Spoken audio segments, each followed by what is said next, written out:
Process of credit creation अपने को करना था, स्टार्ट मैंने किया था। ठीक है, लिखने का काम अभी जो थोड़ा बचा है उसको कंप्लीट करेंगे फटाफट। उसके बाद मैं पूरे इस प्रोसेस को एक्सप्लेन करूंगा। आज इसको कंप्लीट करने की कोशिश करेंगे।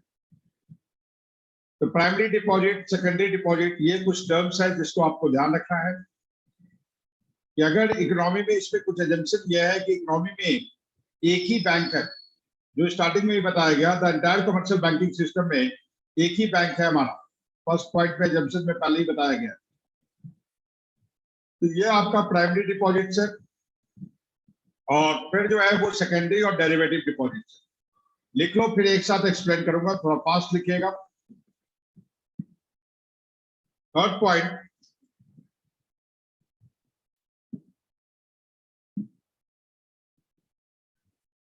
suppose the borrower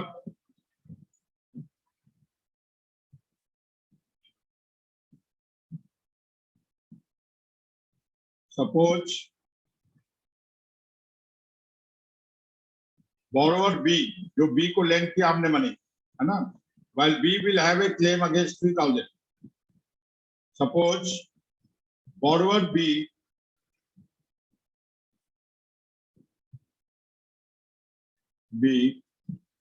withdraw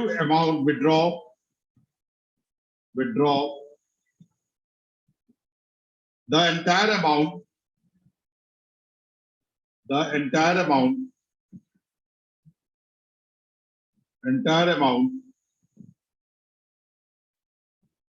of rupees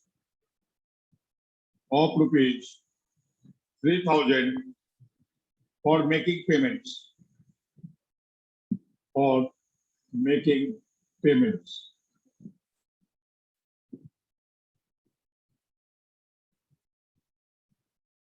As all the transaction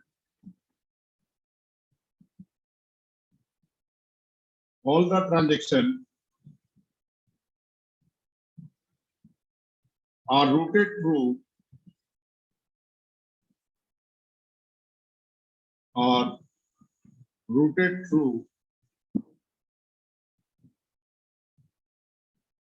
the bank,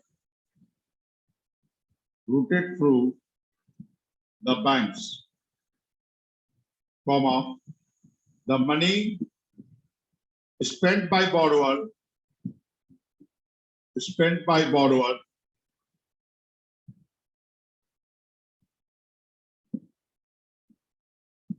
borrowers comes back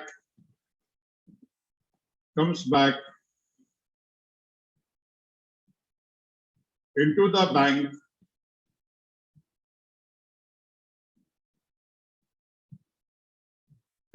bank's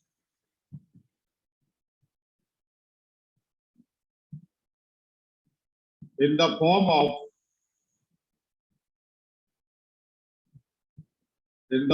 of deposits account of those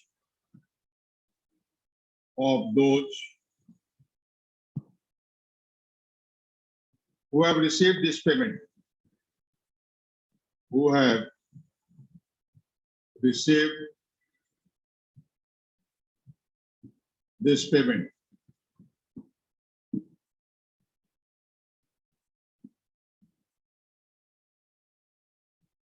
full stop. It will increase the demand deposits,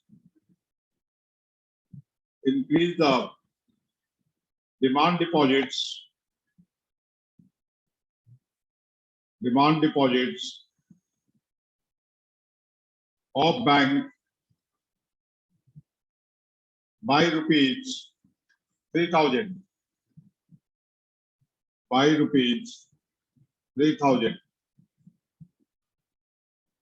Fourth point,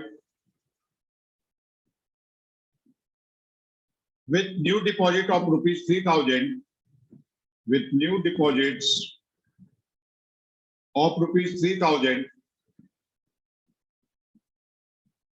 banks keep 40% as cash reserve. मैंने पहले ही ले लिया junction कि 40% LRR है, 40% as cash reserves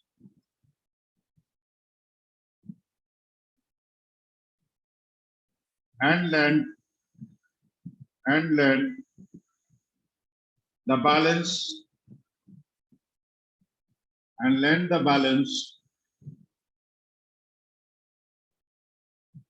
of rupees 1800 to stop. Borrowers use this loan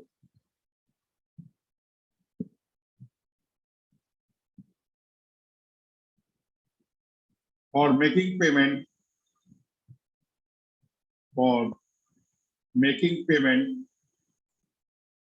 Borrower use this loan for making payment, which again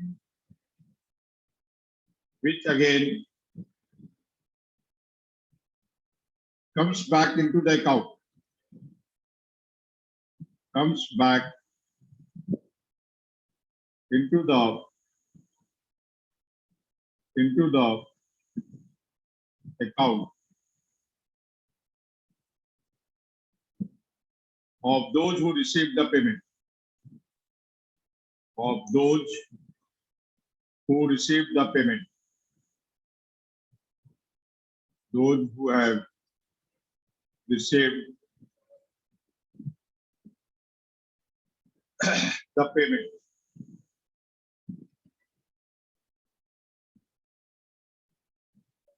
To stop. This time,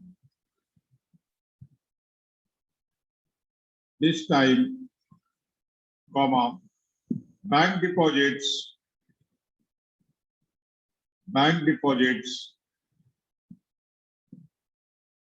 rise by rupees 1800.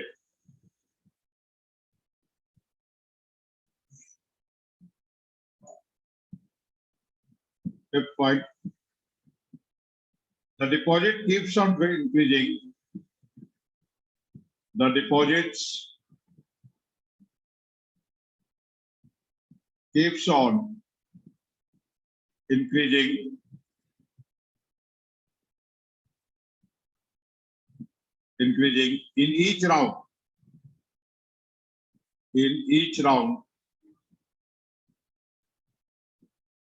By 60%.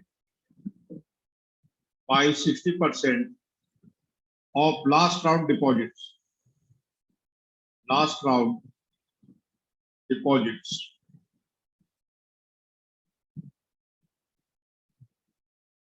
To stop. At the same time,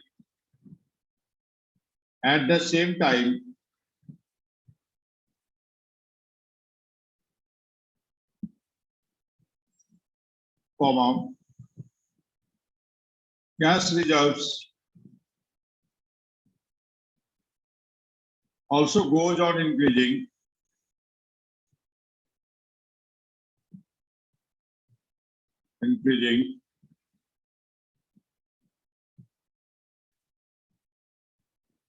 Each time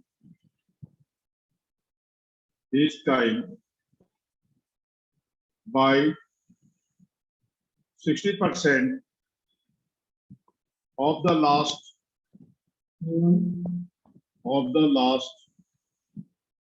cash reserve.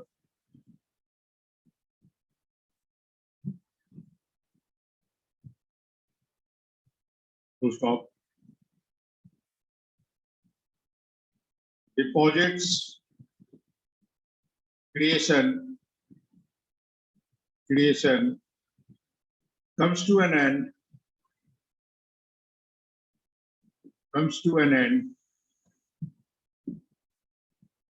when total cash reserve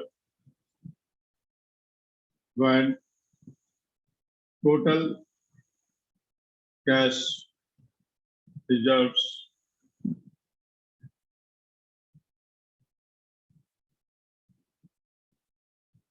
deposit creation comes to an end when total cash reserves becomes equal to initial deposit to the initial deposits.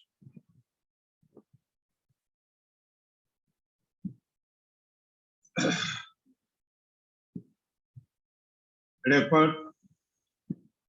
the following table.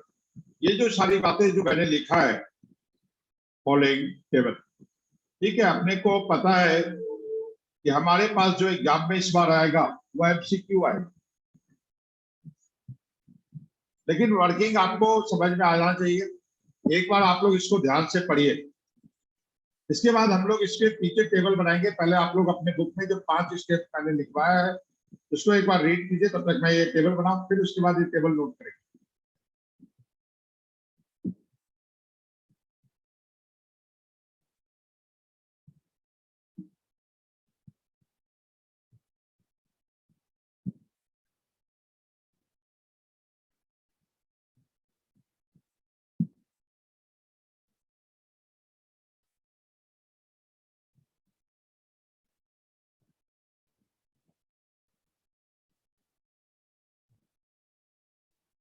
एक बार आप लोग पढ़िए, सबके पास जो 5 steps है।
पहला है initial deposits. Initial deposit, मान लीजिए इकोनॉमी में 5,000 है, जैसे मैंने एग्जांपल में लिया, इसका 60% लेंड करेंगे 3,000 और 2,000 रिजर्व के रूप में हमारा पड़ा। राउंड 1 जो होगा, राउंड 1 इसमें आपका जो 3,000 लेंड हुआ वो बंदा जो है वो खर्च करेगा, बी खर्च करेगा। फिर जो है वो आपका 1800 बैंक जो है उस पर लोन देगी और 1,200 रुपए रिजर्व में रखेगी 60%।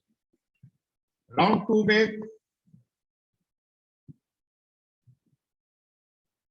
1800 रुपए बैंकिंग सिस्टम में वापस आएगा, उसका 60% 1080 और 720 ये अमाउंट हमारा रिजर्व में रहेगा।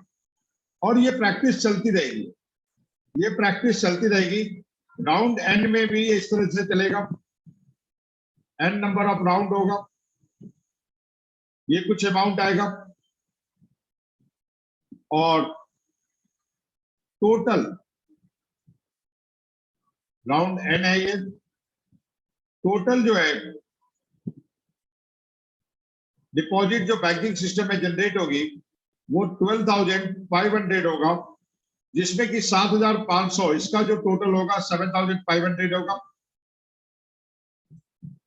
40% मैंने आपको बताया कि रिजर्व है, बैंक रखेगी, अभी बता रहा हूं, इसको पहले नोट कर लीजिए।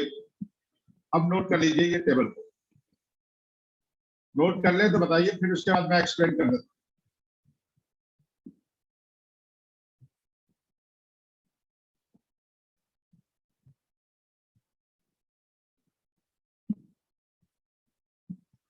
इस टेबल को नोट कीजिए। ये टेबल नोट करने के साथ ही अब इस पे डिस्कशन होगी, जो समझाया जाएगा।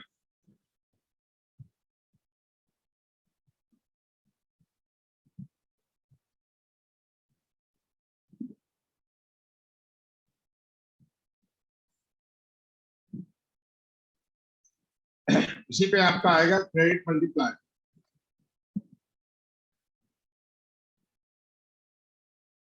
इसके नीचे 2 लाइन छोटा सा लिख लीजिए।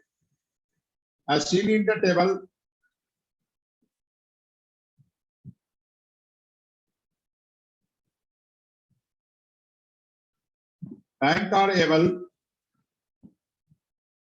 banks are able to create।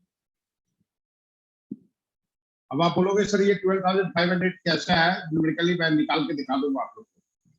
Create total deposits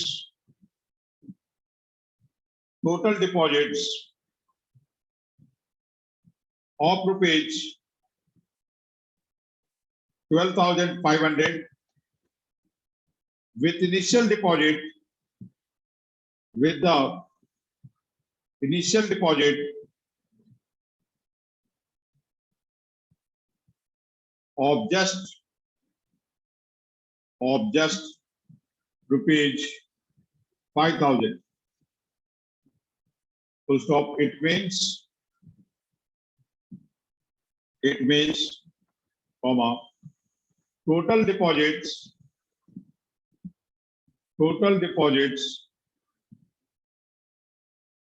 become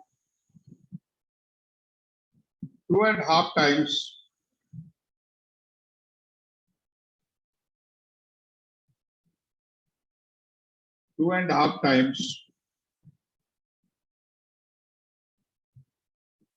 of the initial deposit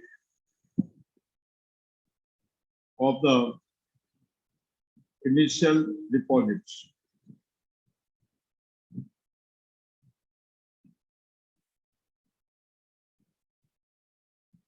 आगे लिखिए 2.5 times is nothing but the value of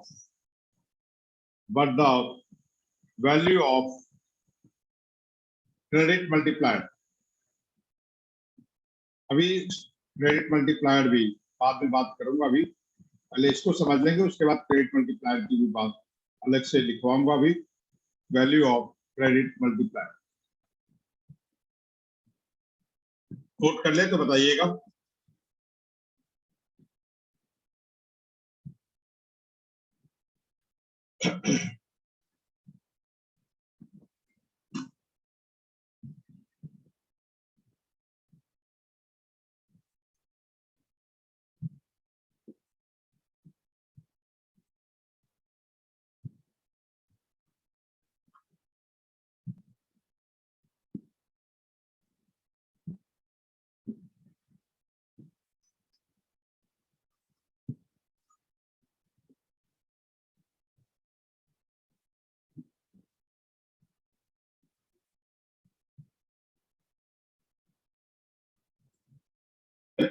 आइए अब 2 मिनट पेन रोककर सामने बिल्कुल ध्यान दीजिए। मैंने स्टार्टिंग यहां से किया है क्रेडिट क्रिएशन का, प्रोसेस ऑफ क्रेडिट क्रिएशन। उससे पहले बात हुई थी कि एलआरआर क्या होता है। LRR refer to commercial bank create on the basis. यहां से हमारी पूरी डिस्कशन शुरू हुई है। शुरू के जो पोर्शन है वो इंट्रोडक्शन है, यहां से प्रोसेस ऑफ क्रेडिट क्रिएशन पढ़ाया गया है। तो मैं पूरा एक जगह से एक तरफ से चल रहा हूं, जरा ध्यान देना बिल्कुल। 15 मिनट में ये पूरे डिस्कशन कंप्लीट होंगे, 10 से 15 मिनट में। हर एक commercial bank create money on the basis of their cash reserve. Bank के पास अपना पैसा नहीं होता, दूसरे के पैसे से वो पैसा बनाता है, इसे ही हम लोग क्रेडिट क्रिएशन करते हैं। So it is legally compulsory for the bank to keep certain minimum fraction. अब आप बोलोगे सर आपने जो प्रोसेस लिखवाया ये एग्जाम में थोड़े ना हमारे को लिखने को आएगा, हमारा तो एमसीक्यू होगा। समझना जरूरी है, क्योंकि जैसे मैंने यहाँ पे आपसे पूछा कि 5,000 इनिशियल डिपॉजिट्स है, LRR 40% है, what will be the amount of total deposits, एक क्वेश्चन। दूसरा question, what will be the amount of the total loan. तीसरा question, what will be the total cash reserve. तो वो लिंक रिलेशन अपने को establish करना, वो समझ में आना चाहिए ताकि आप एमसीक्यू जो है फटाफट दे सको। तो हर एक बैंक को अपने टाइम और demand deposit minimum fraction of their deposits as reserves. The fraction is called the cash reserve ratio and statutory liquidity ratio और the sum of the two legal reserve ratio.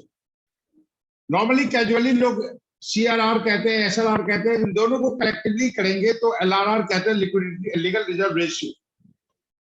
और ये central bank fix करती है। Bank do not keep 100% reserve against the deposit, they keep reserve only to the extent indicated by the central bank. कुछ reserve उनको अपने पास रखना होता है, कुछ रिजर्व जो है वो सेंट्रल बैंक के पास रखना होता है। तो वो क्या है? Legal reserve ratio refer to that legal minimum fraction of deposit with the bank are mandated to keep cash with themselves. LRR is fixed by the central bank. It has two components, CRR, keep with RBI, as a portion of their net demand and time liabilities. अब net demand and time liabilities का मतलब है time and demand deposits. Bank के पास दो तरह की deposits होती है, हमने पढ़ा है। Demand deposit current account, time deposit fix deposit. उसका जो है सर्टेन पोर्शन जो है उसे सेंट्रल बैंक के पास जो है कैश के रूप में रखना होता है, that is called the CRR। The objective of CRR क्या है? To ensure the liquidity and solvency of the bank. ये ऑब्जेक्टिव है। 1 मार्क्स क्वेश्चन ये हो। जिन लोगों ने 11th मेरे साथ पढ़ा है उनको मालूम है कि जो मैंने पढ़ाया था उससे बाहर एक भी क्वेश्चन नहीं आया। तो विश्वास रखो 95% की तो गारंटी मैं ले रहा हूं। जो मैं पढ़ा दूंगा या मेरे टेस्ट में होगा उसका 95% तो आना ही आना है। मतलब 95% क्वेश्चन उन्हीं में से होगा, इसलिए ज्यादा परेशान होने की जरूरत नहीं है। 5% तो अपने कर्मों का नतीजा होता है कि आप अच्छे कर्म किए होंगे तो वैसे वो भी आ जाता है, लेकिन फिर भी। तो ये जो है objective of CRR is to ensure. तो ऑब्जेक्टिव क्या है CRR का? Liquidity and solvency of the bank. SLR क्या है? Is the amount of liquid asset. अब लिक्विड एसेट किस फॉर्म में? कैश, गोल्ड और गवर्नमेंट अप्रूव्ड सिक्योरिटी जो सेंट्रल बैंक बताता है that the bank are bound to keep with their own bond, अपने पास रखेगी। ये तो RBI के पास जमा है, ये अपने पास रखेगी as a portion of their net time and demand deposits. Liabilities बोलते हैं लोग NDTL, मैं सिंपल भाषा में कह रहा हूं net time and demand deposits. The objective of SLR is to control inflation. Inflation क्या होता है? Persistent rise in price level rise जो होता है that is called inflation. महंगाई जो बढ़ती है उसे है, उसको कंट्रोल करने के लिए हम लोग SLR को करते हैं। कैसे करते हैं, कैसे इन्फ्लेशन को कंट्रोल होता है, ये इस चैप्टर में स्कोप ऑफ स्टडी में नहीं है। ये हम लोग determination of income and employment में पढ़ेंगे। अभी सिर्फ ये बताऊं कि इकोनॉमी में इन्फ्लेशन को कंट्रोल करने के लिए बैंक SLR को मॉनिटर करता है। Bank keep only a fraction of deposit as cash reserve because all the depositor. क्यों रखती है फ्रैक्शन? सारा पैसा क्यों नहीं रिजर्व में रखती है? क्योंकि उसे मालूम है कि all the depositor do not approach the banks for withdrawal of money at the same time and also they do not withdraw the entire amount at the same one go. नहीं करती है। और इसीलिए बैंक जो ATM system कर दिया। आज से 20 साल पहले जब ATM इतने पॉपुलर नहीं थे तो लोग अपने घर में कैश रखते थे। कहीं शॉपिंग करने गए तो पहले से कैश निकाल के रख लिया। अब आप शॉपिंग करने जाते हो, आपको मालूम है कि डेबिट कार्ड से हम पेमेंट कर सकते हैं। ATM कहीं मार्केट में गए वहां से विड्रॉ करें, उससे बैंक को फायदा होता है। कैसे फायदा होता है वो बता दूंगा मैं आपको। There is a constant flow of new deposit into the bank. और ये भी है, पहला तो है कि कोई भी कस्टमर, सारा डिपॉजिटर एक बार में वन गो में सारे अमाउंट विड्रॉ नहीं करेगा और कुछ नए डिपॉजिट्स भी आते रहेंगे। इसलिए पोर्शन ऑफ द रिजर्व जो है वो बनाई जाती है CRR। LRR मेंटेन करने की। ये टाइम टू टाइम आरबीआई जो है बैंक को कहता है कि इस फोर्टनाइट का SLR, CRR, LRR जो है ये रहेगा। So to meet the daily demand of withdrawal of cash, it is sufficient for bank to keep only a fraction of deposit as cash reserve. It means if experience of the bank shows that withdrawal are generally around 40% of the deposit, then it will need to keep only 40% of the deposit as the LRR. तो वो 40% deposit जो है LRR के रूप में रखेगी।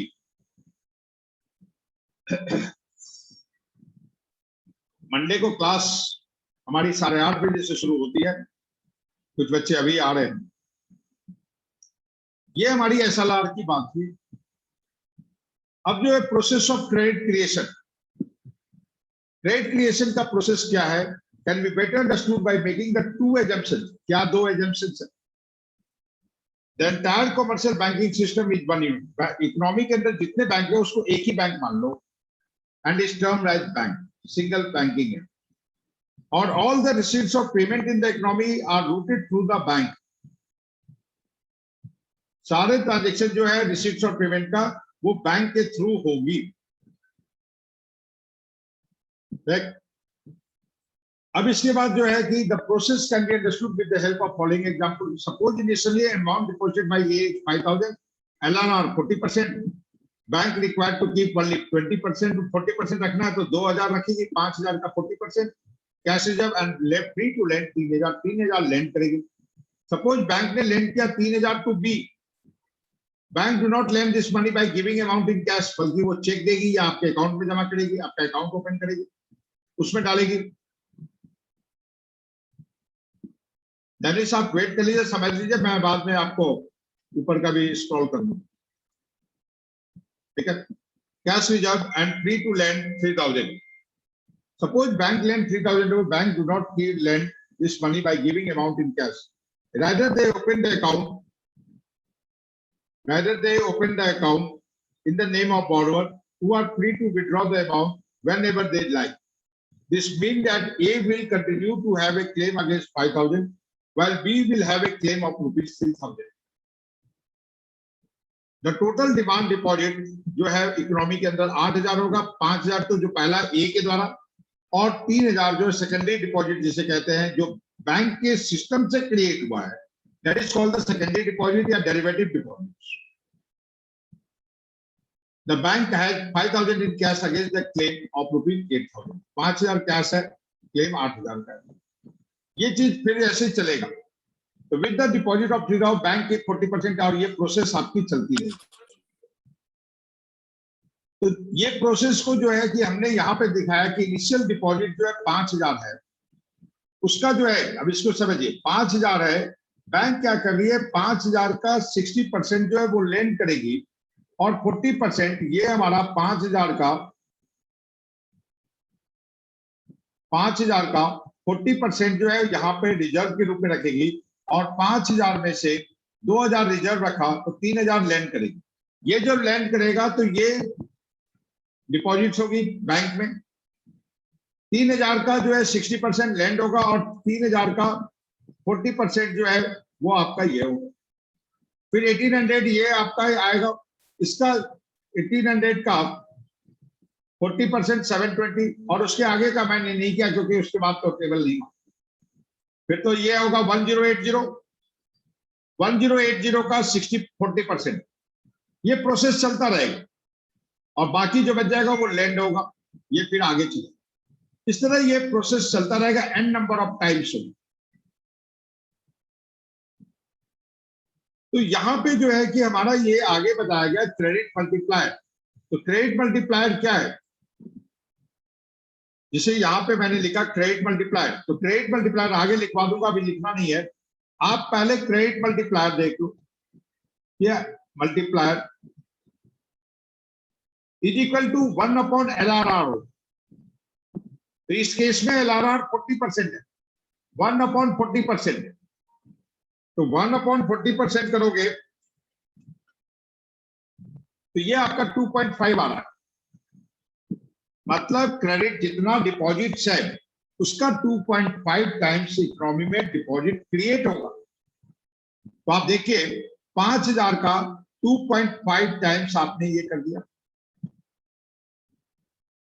That is 12,500 direct निकाल लिया। इसी को जो कहते हैं कि टोटल डिपॉजिट्स, टोटल डिपॉजिट अगर क्वेश्चन में आ गया is equal to initial deposit, मैं सब लिखवा दूंगा आप लोग, इनिशियल डिपॉजिट्स समझो यहाँ पे इनटू क्रेडिट मल्टीप्लायर, एक तो ये फॉर्मूला हो गया, या इनिशियल डिपॉजिट इनटू 1/LRR, इससे आपकी टोटल डिपॉजिट निकल जाएगी। इनिशियल डिपॉजिट हमारा 5,000 है और 1/40%, तो ये आपका 2.5 हुआ, तो 12,500। और जो कैश रिजर्व होगा that is always equal to initial deposits, ये इनिशियल डिपॉजिट है, हमने टोटल डिपॉजिट निकाल लिया, मैं फॉर्मूला लिखवा दूंगा, total deposit is equal to, जो मैंने यहाँ रेड इंक से लिखा हूं मैं लिखवा दूंगा आपके नोट में, तो total deposit is equal to initial deposit into credit multiplier, और इनिशियल डिपॉजिट जो है वो आपका जो वही आपका कैश रिजर्व हो जाएगा, ये आपका बैलेंस हो जाएगा जो लोड हो जाएगा, मतलब total deposit minus cash reserve, total deposit minus initial deposit, कुछ भी कहें। तो मेन आपका जो है ये क्रेडिट मल्टीप्लायर की बेस पे आपका सारा क्वेश्चन बनेगा। ये टेबल का जो टोटल मैंने किया, कोई मैंने ऐसा नहीं है कि सबका ये निकाला और मैंने कहा ये जीपी में है, सम ऑफ द जीपी का फॉर्मूला लगाओ, कोई जरूरत नहीं है। हमारे में से कई बच्चे हैं जिनके पास मैथमेटिक्स नहीं है, या कई बच्चों के पास मैथमेटिक्स है वो दिखाई के लिए, तो उनको लोड ना हो इसलिए मैंने कहा। और ये चीज आप सीधा एग्जाम में आप जो है क्वेश्चन इस टाइप से आएगा, क्वेश्चन इस टाइप का आएगा। अब इसमें आप लोग का क्लियर है तो बताइए, अगर कुछ पूछना है तो फटाफट पूछिए, मैं आगे नहीं चलूंगा, 3 मिनट का टाइम है, उसके बाद रीज्वाइन करके आगे चलेंगे। इसमें किसी को पूछना है तो बताइए, क्लियर है तो मेंशन कीजिए एवरीबॉडी। ये इनिशियल डिपॉजिट है। पहले सब्जेक्टिव क्वेश्चन होता था तो हम कहते थे कि ये टेबल को बनाना खुद से है और अपनी भाषा में लिखना है। अरे कैसे आया 2.5 कैसा है, ये फॉर्मूला पे किया यार, 1/LRR, 40% LRR है। अब यहाँ पे एक चीज और है कि अगर LRR कम करें, LRR को 20% कर ले, तो अगर LRR को 20% करते हैं तो क्रेडिट मल्टीप्लायर क्या होगा, तो 1 डिवाइडेड बाई 20% अगर करो तो आपका ये 5 टाइम्स हो गया। मतलब उस केस में टोटल डिपॉजिट क्या हो जाएगी, 5,000 into 5 times, that will be 25,000 is the total deposits। तो जितना LRR कम किया जाएगा बैंक की लेंडिंग कैपेसिटी बढ़ जाती है। ये 40% मैंने बहुत ज्यादा लिया है, 3%, 4%, 6% इस तरह होता है। तो 25,000 टाइम्स हमारा 25,000 जो है वो हमारा ये टोटल डिपॉजिट बन जाएगी। अगर 10% होगा तो क्या होगा, तो 1/10%, दैट इज 10 टाइम्स। तो 5,000 डिपॉजिट हुआ, बैंक 50,000 लेंड कर सकती है। 50,000 जो है टोटल डिपॉजिट हो जाएगी, 5,000 डिपॉजिट हुआ, 45,000 लेंड कर सकती है, क्योंकि आपका जो कैश रिजर्व होगा वो हमेशा टोटल उसका इनिशियल डिपॉजिट के बराबर होगा। जो ये आया वही आपकी टोटल डिपॉजिट और कैश रिजर्व का बराबर रहेगा।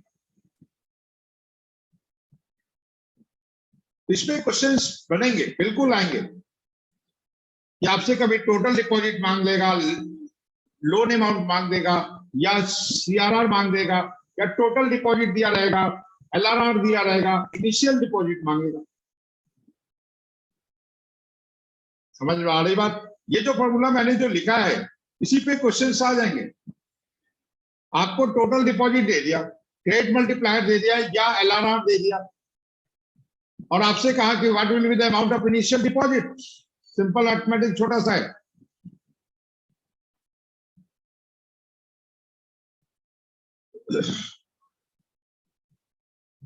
इसके आगे हम लोग अभी क्रेडिट मल्टीप्लायर को लिखेंगे और समझेंगे। समझा तो दिया ही हूं, लिखवा दूंगा। ये जो फॉर्मूला सब है ये सारी चीज को एक जगह लिस्टिंग कर दिया जाएगा। इसमें क्वेश्चन होंगे, 110% गारंटी है क्रेडिट पे क्रिएशन पे कुछ ना कुछ क्वेश्चन आपके बोर्ड के पेपर में रहेगा।